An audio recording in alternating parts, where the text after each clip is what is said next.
I'm itching for a little bit of adventure today, so I have decided to head out to the Texas Rock Gym on my bicycle. I'm gonna bike over there.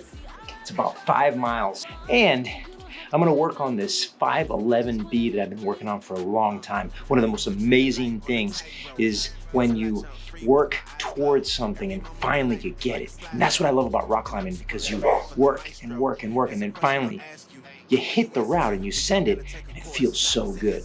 You know, biking is the best way to warm up for rock climbing.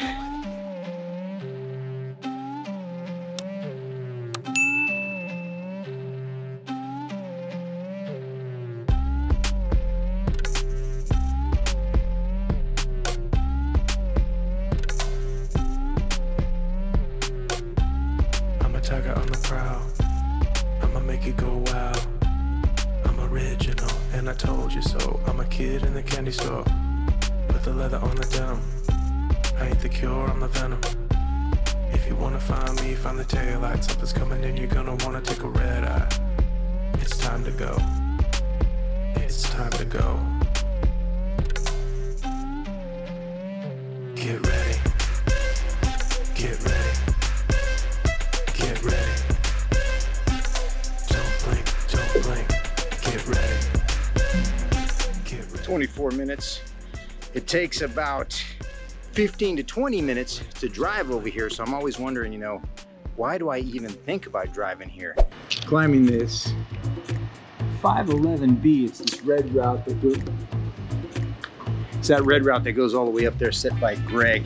He's the head route setter, and some of the things that he told me about this route is that it's kind of modeled after outdoor climbing. It's got some really finicky moves, and I've been working on it for like 3 months. I finally got it, and I want to film it.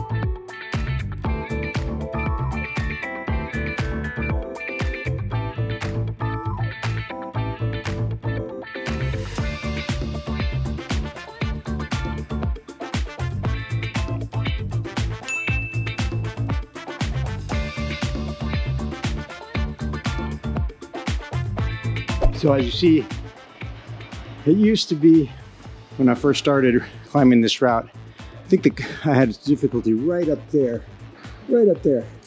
Then right up there is where I fell the first time. It was where it took me like 3 months to get past that point. And today I was just kind of shaking because I didn't have the strength to hold on to that little hold up there, but I got it. So Greg, what were some of your intentions with technique? I mean, like, I did notice, like, almost like right here, almost like it was a foot hand match.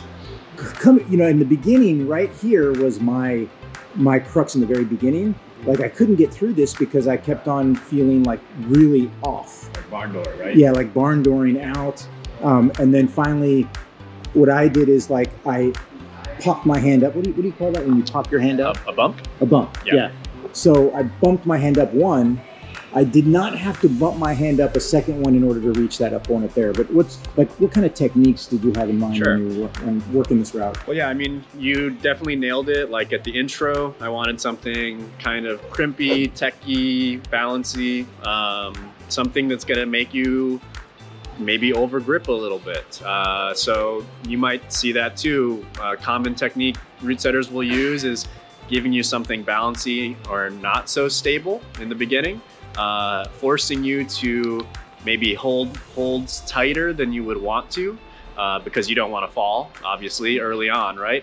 And then later, when maybe things do get a little easier, you've used up some crucial energy down low, right? So I was trying to hit you with a little bit of that, and mentioning this barn door technique, so you might be able to see like how these holds are all facing the same direction.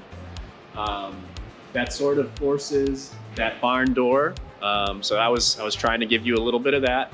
And then, to be perfectly honest, I just wanted to set something crimpy. And so sometimes maybe we set with a certain hold style for a while and we just want to mix it up. I think on that particular day, I really wanted to set something kind of spicy and crimpy for our crimp lovers of the gym. And yeah, hopefully I delivered on that. So, yeah. I did notice on the crux, up there on the crux, where you had that hold kind of angled, it's kind of angled this way. And then when you have your body turned, it's easy to hold on to that. But then for me to reach up to the higher one, I've got to turn my body back forward in order to reach up there, which pulls me off that hold, right? So then that was the serious issue with me getting through that. And then I did try to, even when I tried to turn my body, it was really easy to hold on, but I could not reach the higher hold, right? And I think that's where your footwork comes into play. So using some of those lower holds that are tilted to the right to help pull in that direction.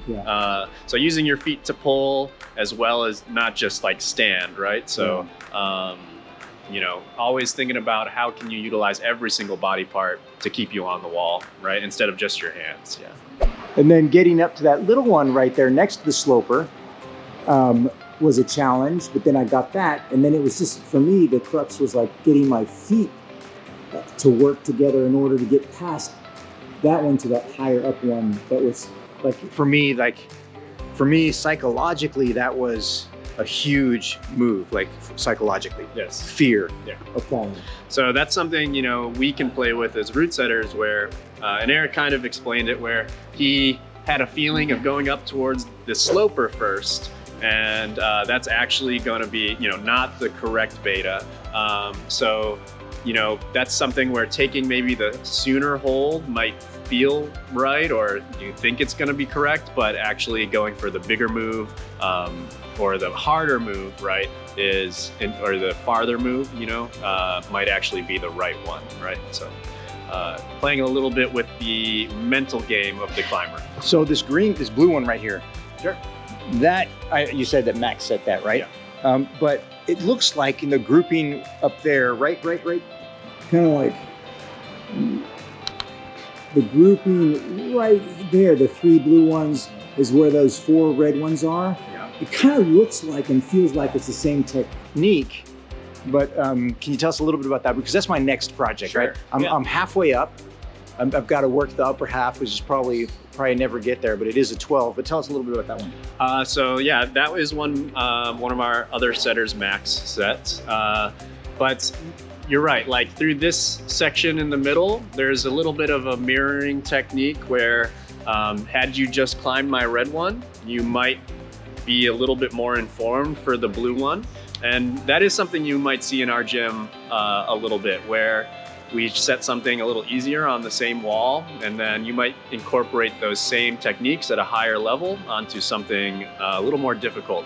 So in this case, he's getting he's keeping your hands way over to the right side of the wall, and your feet are forced all the way over on the left. So that just creates this really unstable feeling where all of your weight is off to the left on your feet, but you're also hung up over on the right. So you can only stay there for so long. So the clock is definitely ticking on you there for sure. Yeah. So Greg, just really quick, how many routes do you how many routes are there in here? How many do you typically set? And what's your overall goal for us as climbers while you're setting? Sure. Well, I think right now we're probably roughly at about 130 to 140 climbs in our gym. That's generally where we stay, give or take. On any given setting day, our setters are probably setting somewhere between 2 to 3 routes in a day, but I'm pretty big on quality over quantity. So, we may be moving maybe a little slower than in the past, but for me, that's a huge thing where I want to make sure that you guys are getting the quality climbs that I'm proud of. So as far as what I'm trying to give you guys here in the gym, I want you guys to have the feeling of being confident and being strong anywhere that you go. So if you go outside, you go to another gym, you should be able to take on any of their challenges. you know, pretty much the first go and with confidence. So. Yeah, one of the things I really enjoy about working these routes, especially like Greg's routes are like really flow and they feel powerful, and it makes me work. Especially the 11s, they challenge me to grow, and then it usually takes me a month or two to get these routes, and then once I get them, I feel great. I feel awesome. Awesome. Thank you, Eric.